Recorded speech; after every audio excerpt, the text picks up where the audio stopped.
expressão economia verde não é mais um modismo, é o veículo necessário para que o desenvolvimento sustentável realmente ocorra.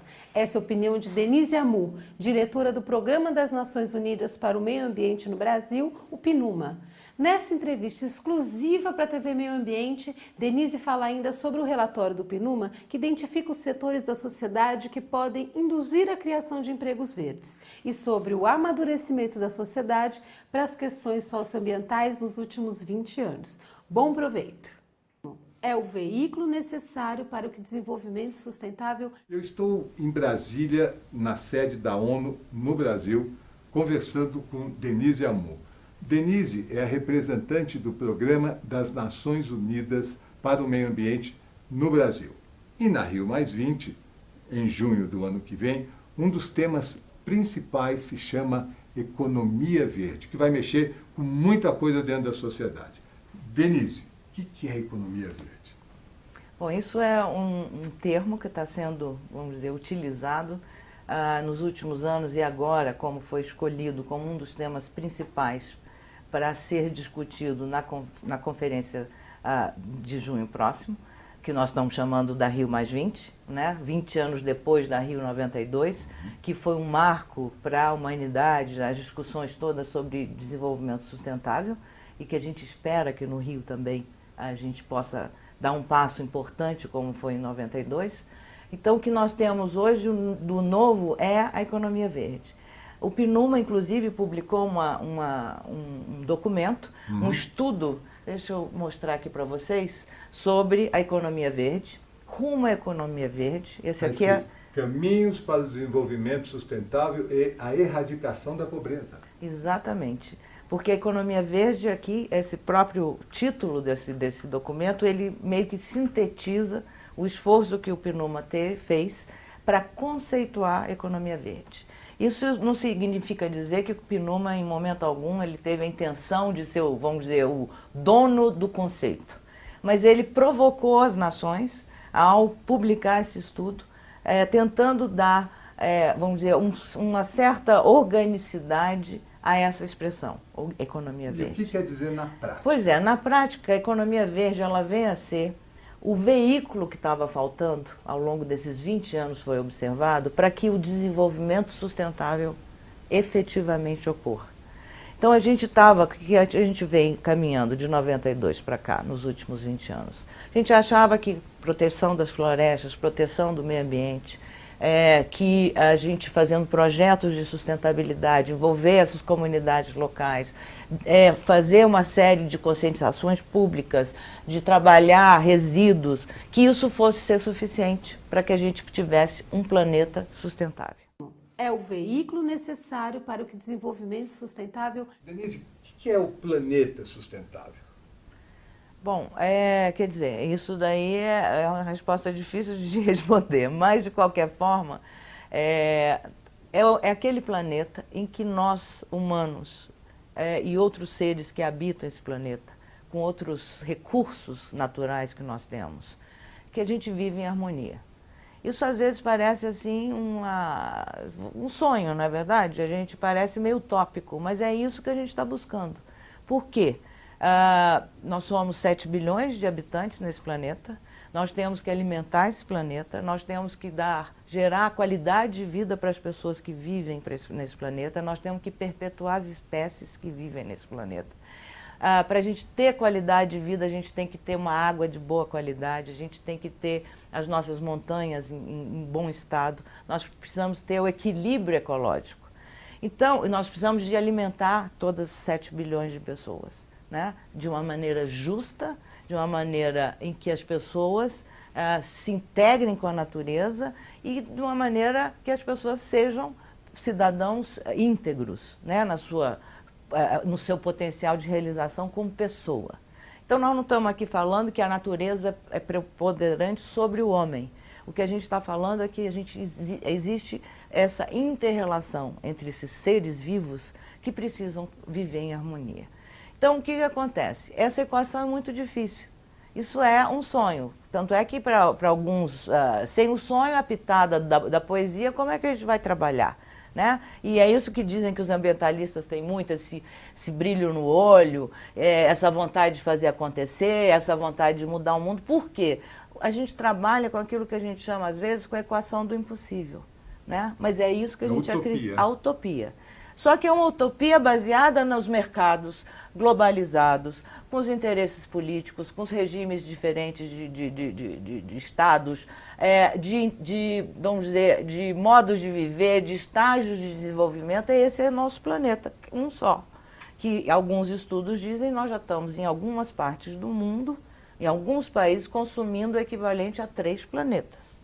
Para a produção daquilo exatamente, mas por exemplo, para consumir. Exatamente. Por exemplo, em outros lugares, como em alguns países mais pobres do mundo, nós estamos aquém de vários planetas. Eles podiam ficar, eles não consomem nem 0,1% do planeta, porque vivem em extrema pobreza. Estou falando para os ricos. Né? Então, o que a gente precisa agora? Equilibrar. Equilibrar significa compartilhar. Né? Significa você complementar. Nem todo mundo precisa produzir as mesmas coisas. Então, o que a economia verde veio? Ela veio para tentar trazer o elemento econômico do vamos ver, do não utópico, do mercado, das bolsas, do dinheiro para o meio ambiente. Porque nós sozinhos não estávamos conseguindo equacionar essa proposta de fazer o desenvolvimento sustentável acontecer. A economia precisa mudar para que o planeta permaneça. A economia precisa mudar porque em vários setores de negócios, se ela não mudar, o seu negócio vai desaparecer. E por isso se chama verde, quer dizer, é um modo de produção que vai estar preocupado em não emitir carbono, em não poluir. Seria isso? Exatamente. Mas ela é inclusiva, porque ela não só trata vamos dizer, do modo de produção, como você falou, mais sustentável, mas ela também é inclusiva no momento em que ela tem que gerar benefícios para a sociedade. Então não é o rico ficar mais rico, nem um empresário ter uma empresa que vai do 4º no ranking mundial para o 1º. Riqueza é importante também, ninguém está aqui fazendo nenhum voto de pobreza. O que nós estamos querendo é que ela traga e diminua essa diferença que existe no mundo entre aquelas pessoas absolutamente pobres e outros para trazerem para a qualidade de vida maior. Outra coisa da economia verde, ela cria empregos verdes.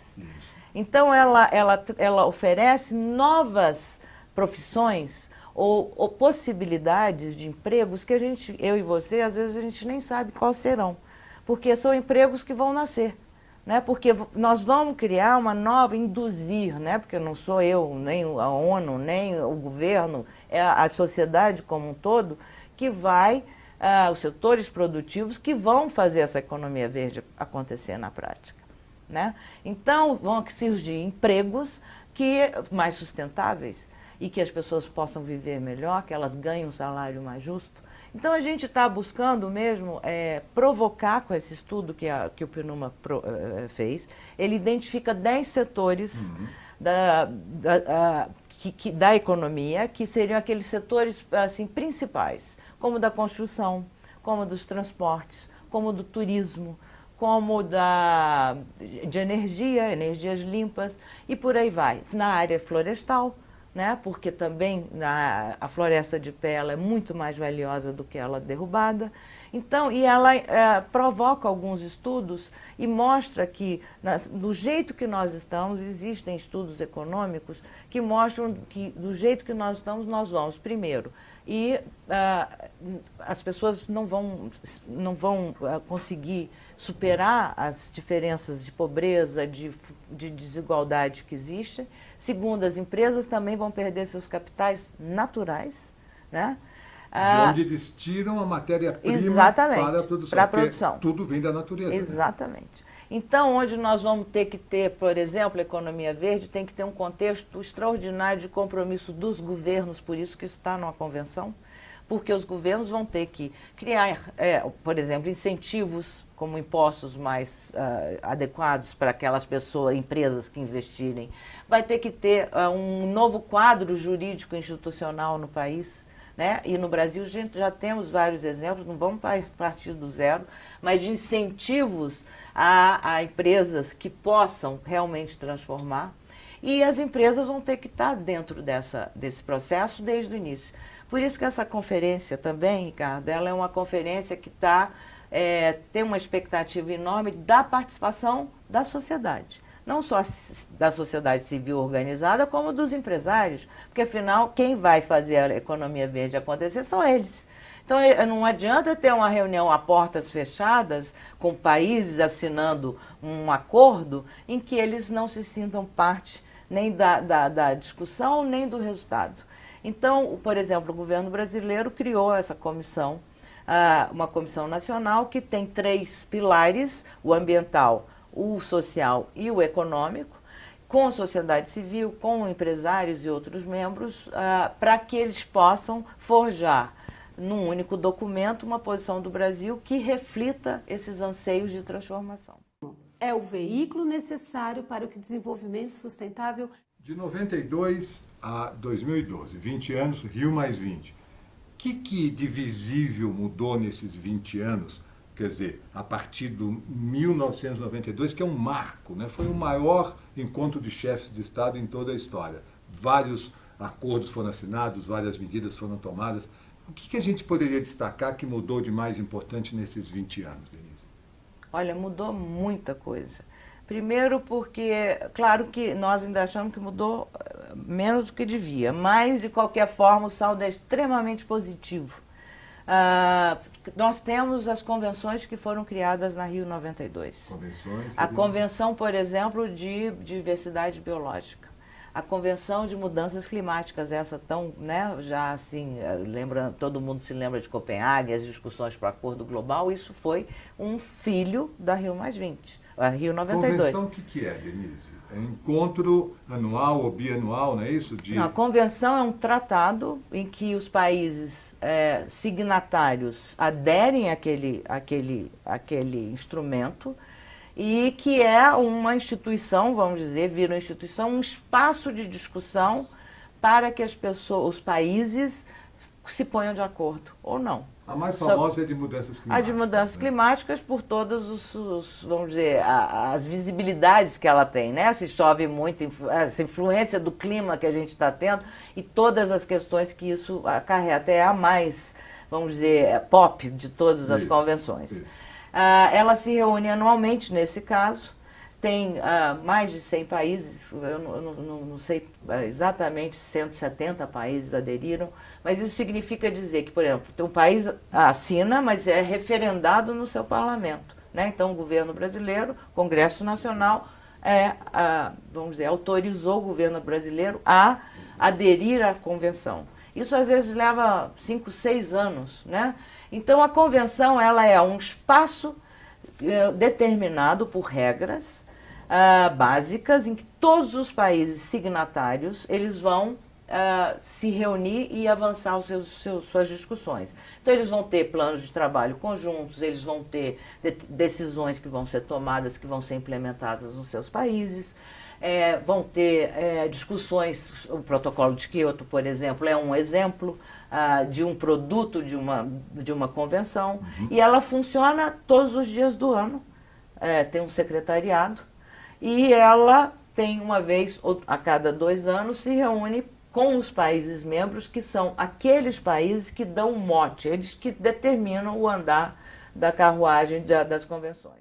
É o veículo necessário para o desenvolvimento sustentável. Então, quer dizer, mudanças climáticas, Convenção da Diversidade Biológica, que o ano passado também, poucas pessoas, mas houve muita mídia, a Convenção de Nagoya, a COP de Nagoya, que foi um sucesso total depois de todo aquele fracasso e aquela sensação de impossibilidade de acordo que nós vimos em Copenhague, na outra convenção, e no Japão foi totalmente diferente, onde avançou-se muitíssimo na Convenção de Diversidade Biológica, assuntos que estavam parados na pauta há mais de 10 anos, como repartição de benefícios. O que significa? Que é você pagar, retornar às comunidades, ou aqueles que geram aqueles recursos naturais, vamos dizer, processados, parte um benefício financeiro para que ele continue a trabalhar. Então, por exemplo, comunidades indígenas tradicionais,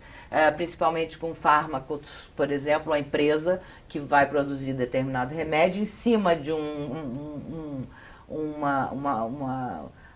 extrato que a comunidade tradicional X sabia séculos, milênios, e de repente essa comunidade nunca recebeu nada. Quer dizer, hoje existe esse processo que levou-se quase 20 anos em discussão. Existem países que não aceitavam, né, sequer discutir esse assunto. Então, esses espaços formais têm sido fundamentais. Nós temos Habitat, que é outra convenção, nós temos a Agenda 21, que também foi um resultado importante da Rio 92, entre a Carta do Rio, entre tantos outros instrumentos formais e informais. A sociedade civil se fortaleceu muito, né? A gente viu o nascimento de uma série de organizações não governamentais que estão fortes e fortalecidas ao longo desses 20 anos.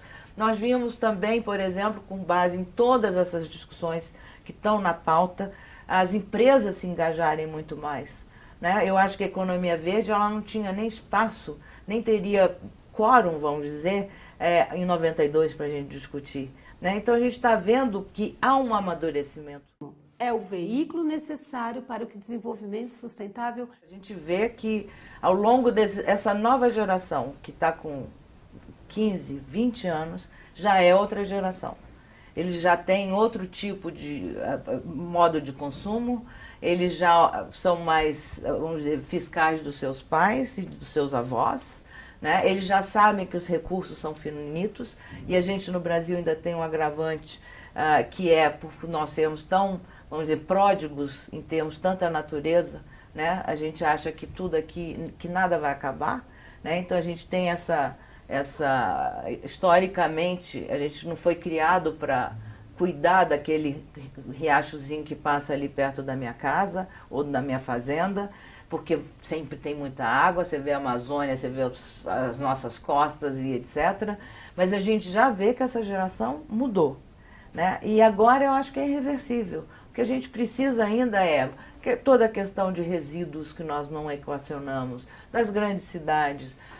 Como diz a nossa ministra do Meio Ambiente, Isabela Teixeira, ela está muito preocupada em ver essa questão urbana no centro da questão ambiental, né? Porque, afinal, 80% ou mais de pessoas vivem na cidade. Uhum. Então, a gente está sempre preocupado com os biomas que estão Pantanal, Cerrado, Mata Atlântica, que são importantíssimos, mas o meio ambiente não é só isso. Então, o que a gente precisa é ver a qualidade de vida das pessoas na cidade, associada aos padrões de atendimento de saúde, de atendimento de escolaridade, na parte toda de saneamento, na parte de transporte, na qualidade de vida em geral, né? Então, o que a gente quer é unir esses 3 pilares para que a gente possa ter com que a economia verde ela venha para ficar e que ela traga benefícios não só econômicos, mas sociais e ambientais para as populações do planeta. Então, por isso que a economia verde, no início, ela assim, parece tão utópica, mas ela é absolutamente factível, desde que você considere esses 3 pilares, né, o ambiental, o social e o econômico, em que a economia ela seja um motor para que ela possa vir complementar todos esses esforços dos últimos 20 anos que nós temos empreendido, cada um na sua esfera de competência, né? O governo, os estados, os municípios, as ONGs, os organismos nacionais e internacionais, cada um, a sociedade, para que a gente possa conseguir chegar ao desenvolvimento sustentável. O desenvolvimento sustentável não saiu de moda. Ele não está sendo substituído pela economia verde, ao contrário do que vários pensam. Muitas pessoas estão pensando que a gente simplesmente abandonou o desenvolvimento sustentável e estamos criando uma nova moda. Não é isso. O que houve, só recapitulando, é que houve um excesso, ou melhor, era necessário um aprofundamento maior dos 3 pilares no ambiental, que precisava de ter todos esses instrumentos legais, jurídicos, para que ele pudesse se impor e para que a gente possa agora ir transformando isso e ampliando esses outros, envolvendo esses outros pilares que são fundamentais para que a gente chegue ao desenvolvimento sustentável. É o veículo necessário para o que desenvolvimento sustentável... Vai haver uma última conferência preparatória, né, dias antes, uma semana antes da conferência propriamente dita. Depois nós teremos 4 dias entre 4 dias a seguir da preparatória, que o governo brasileiro chamou para si a responsabilidade de reunir, fazer um seminário ou um evento transformador com vários atores da sociedade, com debates mais abertos que todos podem ir. E, finalmente, os 3 dias da conferência, que são aqueles dias em que os chefes de Estado, esperamos, estejam no Brasil, em que a gente vai ter as discussões formais, em que os países membros, que eles se colocam e vão aprovar as determinações que estarão sobre a mesa. O que aconteceu ontem, dia 1º de novembro, houve o primeiro deadline para a submissão de todos os países junto à ONU, das suas aspirações, seu documento base sobre o que eles pensam, as nações, cada uma, sobre economia verde e governança ambiental. O que se espera da conferência? Cada país encaminhou. Encaminhou ontem, dia 1º de novembro foi o deadline. Agora a ONU, o setor compatível responsável na ONU, tem a responsabilidade de compilar isso de todas as nações e gerar até janeiro o primeiro rascunho, rascunho 0. E é em cima deste documento que os países vão trabalhar e aprovar ou desaprovar, ou brigar, ou acordar a declaração final do Rio. Então é aí que nós vamos agora, a partir de agora, que a gente está tendo, todo mundo estava com as suas cartas na mão, e agora elas foram colocadas na mesa. Então a gente vai ver agora que tipo de ambições os países têm. Então agora esses documentos estão disponíveis na web, para qualquer pessoa que queira ler o que é, por exemplo, a Indonésia espera da Rio+20. O próprio Brasil. O Brasil, o que o Brasil espera da Rio+20. E aí vai. E o Brasil, como o anfitrião dessa conferência, ele tem que ser muito mais, vamos dizer, do que um participante, e ele está sendo. Ele é o animador dessa discussão. O Brasil tem que buscar o consenso. O Brasil tem que fazer com que a gente saia, que essa conferência seja um sucesso. Então isso cabe agora ao Brasil junto à ONU, junto com a ONU, obviamente a ONU tem toda a estrutura, vamos dizer, formal de uma conferência, mas o Brasil é o grande anfitrião dessa conferência que a gente espera seja transformadora e que daqui a 20 anos a gente olhe para trás e fala, eu estava lá nessa época, eu contribuí, demos mais um passo importante na história da humanidade. É o veículo necessário para o que desenvolvimento sustentável... O governo brasileiro, o Ministério do Meio Ambiente, criou uma página sobre a Rio+20 e acho que todo mundo pode dar suas contribuições.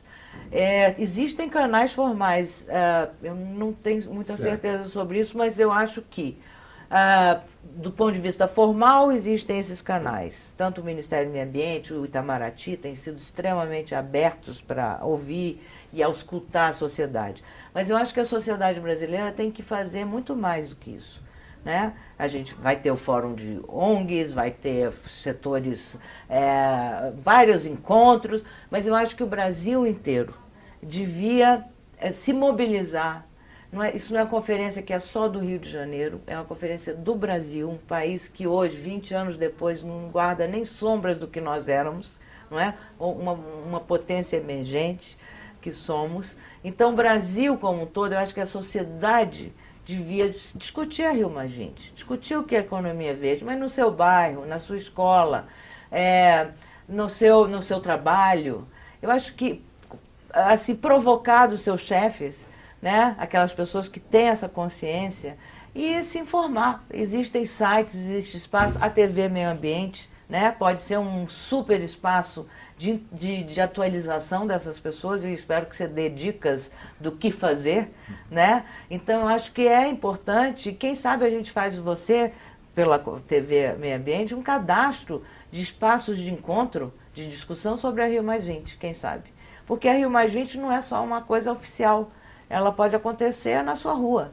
Vamos fazer a Rio+20 da minha rua, né? E vamos sair com a nossa carta de intenções aqui. O que nós vamos combinar entre nós? Já pensou se a gente conseguir fazer isso? Eu acho que nas suas escolas, né, os alunos de graduação, de cursos que podem também cobrar dos seus professores, falar, mas isso é mais do mesmo, eu quero uma coisa diferente. Então, eu acho que esse espaço está aí aberto e cabe a nós ocupá-lo.